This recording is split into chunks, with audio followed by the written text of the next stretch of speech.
അതെ, ഈ ആലിൻ ജോസ് പെരേര നമ്മൾ കരുതുന്ന ആളൊന്നും അല്ല കേട്ടോ. പുള്ളി കോടീശ്വരനാണ്, കോടീശ്വരൻ. ഒന്ന് കണ്ടു നോക്കി. കുടുംബപരമായിട്ട് എത്ര ഊരിടുന്ന അറിയോട്ടെ? അറിയോ? ഇല്ല. 1.25 കോടി. ഈ കോടിയെല്ലാം മോനെ എവിടെ കൊണ്ടുവയ്ക്കുന്നത്? കാരണം ഒരു സെന്റിന് എത്ര ഉണ്ടാകട്ടെ പറയും? 1 ലക്ഷം കാണും, 2 ലക്ഷം. ഒരു സെന്റില്ല, 1 ലക്ഷം. 1 ലക്ഷം ഉള്ള അയ്യോ, ഒരു സെന്റ് 1 ലക്ഷം 2 ലക്ഷം ഒക്കെ ഉള്ളൂ. എന്റെ അവിടെയൊക്കെ 20 ലക്ഷം. അറിയോ? അറിയില്ല. 20 ലക്ഷം ഒക്കെയാണ്.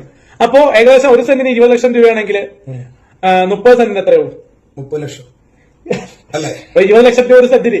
അപ്പൊ 30 സെന്റിന് എത്രയായിരിക്കും? 1 കോടി.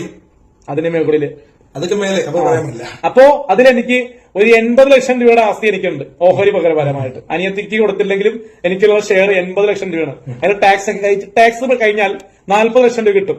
അതിന് ടാക്സ് മതി എനിക്ക് ജീവിക്കാനായിട്ട്. ടാക്സ് കമ്മിറ്റിക്കാർ പിരിച്ചെടുത്താലും എനിക്ക് പ്രശ്നമില്ല. എന്റെ തങ്കിയില് സ്ഥലമുണ്ട്, തൈക്കാട് സ്ഥലമുണ്ട്, ഇടക്കൊച്ചിയിൽ സ്ഥലമുണ്ട്. ഇത് എന്തെങ്കിലുമൊക്കെ പോയാലും ഒരു 10-30 ലക്ഷം രൂപ എനിക്ക് എന്റെ ബാങ്ക് അക്കൗണ്ടിലേക്ക് 7594 അക്കൗണ്ടിലേക്ക് കയറും.